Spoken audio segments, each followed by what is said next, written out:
ना DNA replication. So basically DNA से DNA बनना ही क्या कहलाता है? डीएनए रिप्लिकेशन कहलाता है। Through the DNA if we are forming a new DNA, this is what the process called DNA replication. In general हम ये बोल सकते हैं, लेकिन इसमें कई सारे स्टेप्स इन्वॉल्व हैं। अगर हम शुरू से बात करना स्टार्ट करें तो क्या क्या चीजें हैं? पहली चीज आती है activation of nucleotide. Activation of nucleotides पहली चीज आएगी, हम सबको एक एक करके पढ़ेंगे। दूसरा पॉइंट हमारा आता है ओपनिंग ऑफ डीएनए हेलिक्स। हमने डीएनए का कंप्लीट स्ट्रक्चर, मॉलिक्यूलर स्ट्रक्चर पढ़ा हुआ है, आप जानते हैं कि वो एंटी पैरेलल स्ट्रैंड्स होते हैं, तो उन दोनों को क्या करना पड़ेगा? ओपन करना पड़ेगा। ओपनिंग ऑफ डीएनए हेलिक्स, तभी तो नया स्ट्रैंड जुड़ेगा, ठीक है, तभी नया डीएनए बन पाएगा। दूसरा हो गया हमारा ओपनिंग ऑफ डीएनए हेलिक्स। तीसरी चीज आती है एडिशन और the formation of primer. Primer formation, अब ये क्या नई चीज है भाई? तो प्राइमर हम समझते हैं क्या है? Primer is a particular part of RNA, छोटा सा आरएनए का एक पार्ट हम यूज करेंगे इसमें, जो हम आगे जब प्रोसेस पढ़ेंगे तो समझ में आएगा, वही क्या है? प्राइमर है, ठीक है। फोर्थ, इसके बाद प्राइमर एडिशन के बाद क्या होता है? डीएनए न्यूक्लियोटाइड का एडिशन करते हैं, DNA nucleotide addition, addition of DNA nucleotide, ठीक है। और पांचवा लास्ट प्रोसेस क्या आएगा? अब उसके बाद हमको तो डीएनए चाहिए था, आरएनए तो चाहिए नहीं था, तो आरएनए हमने यूज किया था अपने डीएनए न्यूक्लियोटाइड्स को जोड़ने के लिए, हम आगे देखेंगे कैसे हो रहा है। तो ये आरएनए जो हमने जोड़ा हुआ है प्राइमर, उसको रिमूव भी करना पड़ेगा, तो रिमूवल ऑफ प्राइमर होगा। यहाँ पे क्या यूज होगा, क्या प्रोसेस आएगा? Removal of primer. और प्राइमर हटने के बाद फिर एक एंजाइम वर्क करेगा, लाइगेज। लाइगेज एंजाइम क्या कर देगा? जोड़ देगा वापस से जो भी डीएनए के न्यूक्लियोटाइड्स हैं उनको वापस एक दूसरे से जोड़ देने वाला है। तो ये डीएनए रिप्लिकेशन वाली प्रोसेस पूरी हमारी कंप्लीट हो जाएगी। तो हमको कितने स्टेप में पढ़ना है इसको? पूरे के पूरे 5 स्टेप हैं जिनके थ्रू हमको इस पूरे प्रोसेस को समझना है। अब हम पहला प्रोसेस समझना स्टार्ट करते हैं। फर्स्ट जो हमारा प्रोसेस है वो कौन सा है? Activation of nucleotide. पहला प्रोसेस है हमारा एक्टिवेशन ऑफ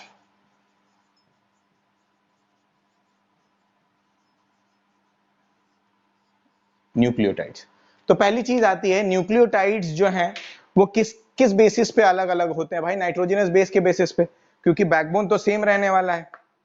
कैसा रहने वाला है? बेसिक चीजें जो है वो पेंटोस शुगर वही रहेगा, अगर डीएनए पढ़ रहे हैं तो डीऑक्सीराइबोज ही रहने वाला है, ठीक है। और फॉस्फोरिक एसिड वही रहेगा, बदलेगा क्या? बदलेगा नाइट्रोजनस बेस। और नाइट्रोजनस बेस कितने टाइप के हैं भाई डीएनए में? 4 टाइप के हैं। तो चारों टाइप के नाइट्रोजनस बेस को क्या करना पड़ेगा? हमको एक्टिवेट करना पड़ेगा। एक्टिवेशन हम पढ़ रहे हैं न्यूक्लियोटाइड का। तो न्यूक्लियोटाइड में क्या क्या चीजें होती हैं? तो होता है pentose sugar, phosphoric acid, nitrogenous base. तो नाइट्रोजनस बेस ही बदलने वाला है। तो नाइट्रोजनस बेस जो है अलग अलग टाइप के जो है उनको एक्टिवेट करके देखते हैं। तो एक तो हमारा एडेनिन, दूसरा क्या हो सकता है भाई? साइटोसिन, गुआनिन और थाइमिन। यही 4 टाइप है हमारे। ये चारों टाइप हम यूज करके देख लेते हैं, ये दूसरा, ये तीसरा और ये चौथा, ठीक है। एडेनिन जो है अगर ये सिर्फ एक फॉस्फेट के साथ होगा तो हम क्या बोलेंगे? Adenine monophosphate. वैसे ही साइटोसिन एक फॉस्फेट के साथ होगा तो साइटोसिन मोनोफॉस्फेट, वैसे गुआनिन मोनोफॉस्फेट और थाइमिन मोनोफॉस्फेट होने वाले हैं, ठीक है। अब इनको एक्टिवेट करना है तो हम क्या करेंगे? एक्टिवेशन के लिए यहाँ पे 2 इनऑर्गेनिक फॉस्फेट इनमें ऐड करते जाएंगे तो ये कन्वर्ट होते जाएंगे किसमें? If we will add 2 inorganic phosphate in them, all of them, इन सब में 2 इनऑर्गेनिक फॉस्फेट अगर ऐड होगा तो ये कन्वर्ट हो जाएगा किसमें? एटीपी में, एडिनोसिन ट्राइफॉस्फेट। वैसे ही साइटोसिन ट्राइफॉस्फेट, वैसे ही guanine triphosphate and thymine triphosphate में। ये क्या हो गया? This is happening the activation of nucleotide. और ये जो स्ट्रक्चर्स दिखे आपको, ये जो है ये एक्टिवेटेड न्यूक्लियोटाइड्स हैं। ये क्या है? Activated nucleotides. हम जानते हैं ना कि हमको पता है कि अगर किसी भी चीज एक्टिविटी बढ़ती है, रिएक्टिविटी बढ़ती है तो स्टेबिलिटी घटती है, तभी तो वो डीएनए के हेलिक्स अलग हो पाएंगे। स्टेबिलिटी घटाएंगे जब तक नहीं, जब तक स्टेबिलिटी घटेगी नहीं। स्टेबिलिटी कैसे घटेगी भाई? जब रिएक्टिविटी बढ़ जाएगी, मतलब एक्टिवेट हो जाएंगे। तो रिएक्टिविटी ज्यादा, एनर्जी ज्यादा, तो क्या होगा? वो स्टेबल रह ही नहीं सकता, और नहीं रहेगा तभी तो हम हेलिक्स को अलग कर पाएंगे। So that is why activation of nucleotide is required first of all. पहली चीज हो गई एक्टिवेशन ऑफ न्यूक्लियोटाइड। अब इसके बाद हम सेकंड बात करने वाले हैं क्या भाई, opening of DNA helix. So I am going to rub it, opening of DNA helix. चलिए देखते हैं अब। So first we all have discussed about the activation of nucleotide. Second, opening of DNA helix.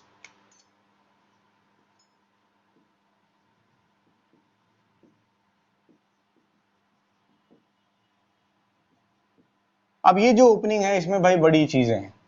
Opening इतनी आसानी से होगा नहीं। एक तो डीनेचुरेशन कर देंगे अगर हम 90 डिग्री सेल्सियस टेम्परेचर पे, तो अपने आप पूरी तरीके से वो डीनेचर्ड हो जाएगा। तो हमको पूरा डीनेचर तो करना नहीं है, हमको क्या करना है अभी यहाँ पे यूज लेना है उसका, एक एक करके थोड़ा थोड़ा बनाते चलना है। तो अभी कहानी क्या होगी, अभी यहाँ पे पहली चीज जहां से स्टार्ट होने वाला है रिप्लिकेशन, जिस पर्टिकुलर पॉइंट, मान लेते हैं ये एक डीएनए है, ठीक है, इसके इस पर्टिकुलर पॉइंट से हमको क्या करना है, स्टार्ट कराना है हमको रिप्लिकेशन। तो ये जो साइट होगा जहां से स्टार्टिंग होनी है, उस साइट को हम बोलते हैं site of ORI. ORI site बोलते हैं उसको, क्या बोलते हैं हम, ओआरआई साइट। और यहीं से क्या होने वाली होगी, रिप्लिकेशन स्टार्ट होने वाली होगी। तो उस साइट को हम क्या नाम देते हैं, ओआरआई साइट बोलते हैं। तो पहली चीज रिकॉग्निशन ऑफ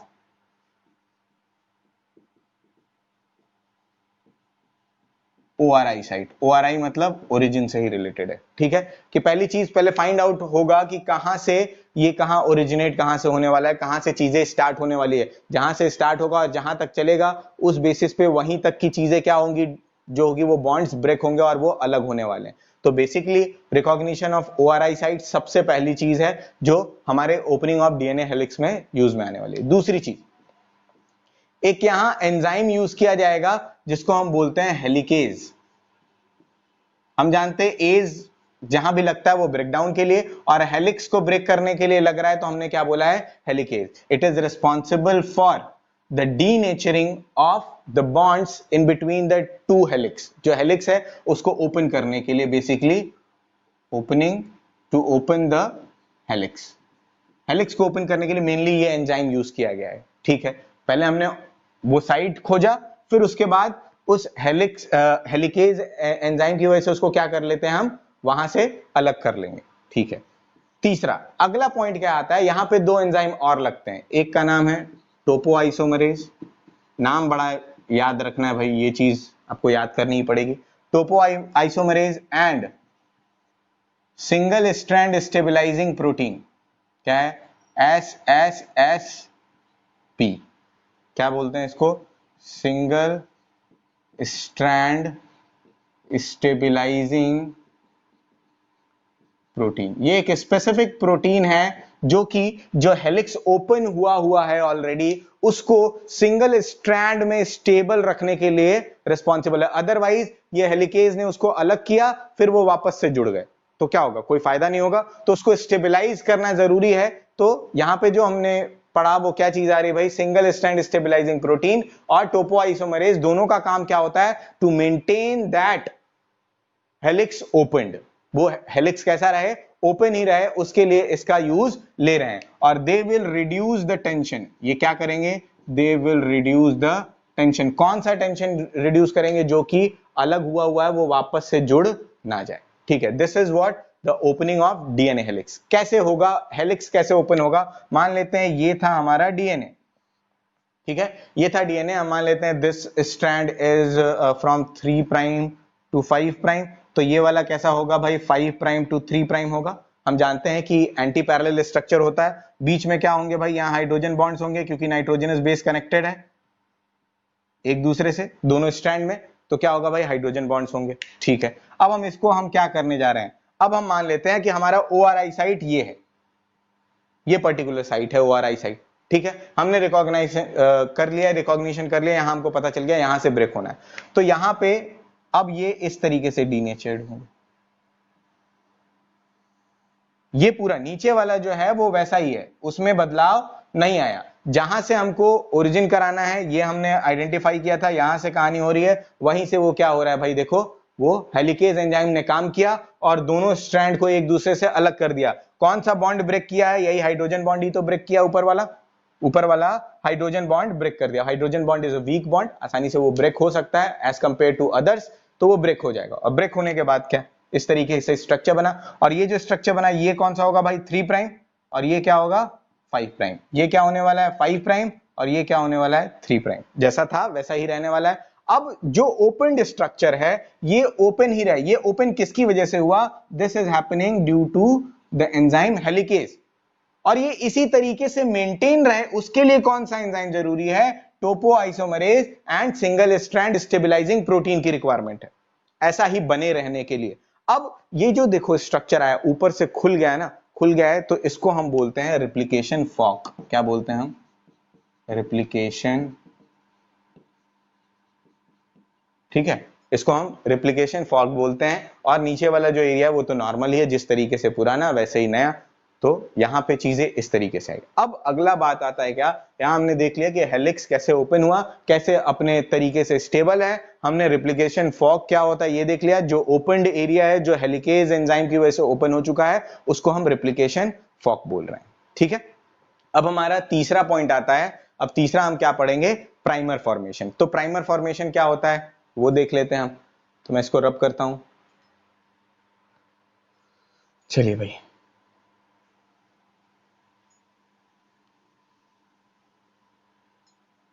सो हमने सबसे पहले देखा एक्टिवेशन ऑफ न्यूक्लियोटाइड, उसको एक्टिवेट कर दिया हमने।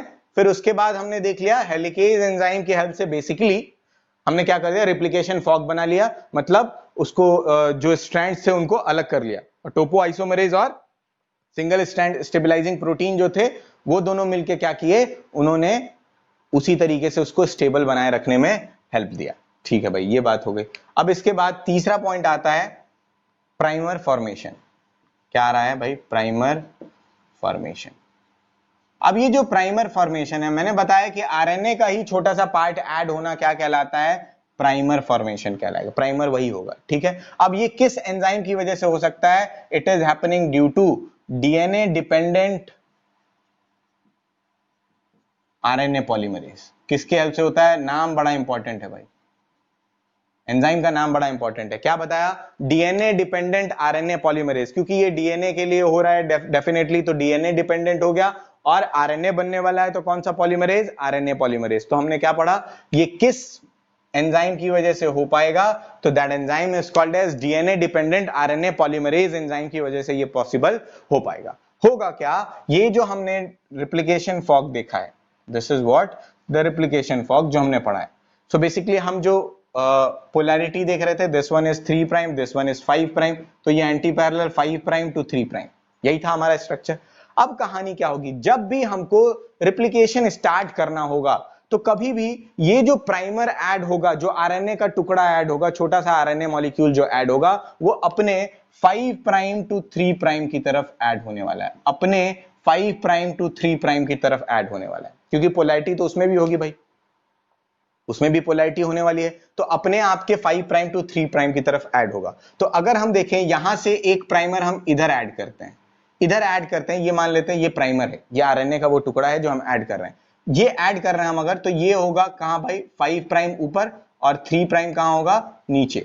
3 प्राइम पे हम जानते हैं कि 3 प्राइम पे ही OH ग्रुप फ्री होता है, फंक्शनल ग्रुप कहां होता है, 3 प्राइम पे ही प्रेजेंट है, तो इसी की रिएक्टिविटी जो होगी वो हाई होगी, रिएक्टिविटी इसकी क्या होने वाली है, हाई होने वाली है। एज पर दैट जो अब आगे डीएनए के न्यूक्लियोटाइड्स आएंगे वो यहां से जुड़ पाएंगे इसके साथ। ठीक है, इसीलिए हमेशा जो प्राइमर होता है, प्राइमर होता है वो 5 प्राइम टू 3 प्राइम, अपने 5 प्राइम टू 3 प्राइम की तरफ मूव करना चाहता है। ठीक है, तो कहानी क्या है, ये कहां बनेगा, यहां बनेगा 5 प्राइम टू 3 प्राइम की तरफ।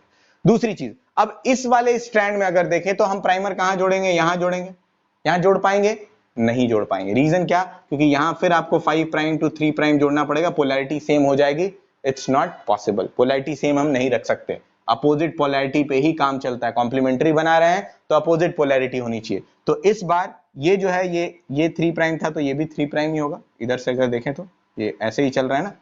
ठीक है, और अगर यहां से हम बांट ही दें, ऐसा ही मान लें कि इसको बांट दिया हमने, तो ये इसके लिए 5 प्राइम हो जाएगा और ये इसके लिए नीचे वाला क्या हो जाएगा, 3 प्राइम हो जाएगा।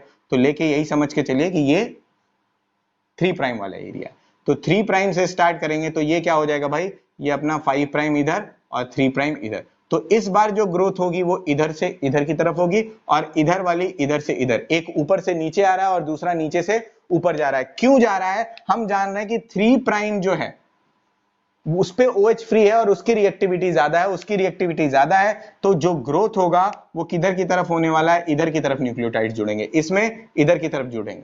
तो दिख रहा है ना कहां पे स्पेस है, उधर ही जुड़ सकते हैं, इधर ऊपर की तरफ जुड़ेंगे। क्यों हुआ ये 5 प्राइम टू 3 प्राइम, हम समझ पा रहे हैं। तो प्राइमर एडिशन जो होगा वो कहां से कहां होगा? 5 प्राइम टू अपने 5 प्राइम टू 3 प्राइम की तरफ। और अगर यही पेरेंट स्ट्रैंड का बोल दिया जाए कि पेरेंट स्ट्रैंड के किससे होगा, तो 3 prime to 5 prime, parent strand के 3 प्राइम टू 5 प्राइम। तो हम अगर बोलें ये एडिशन पेरेंट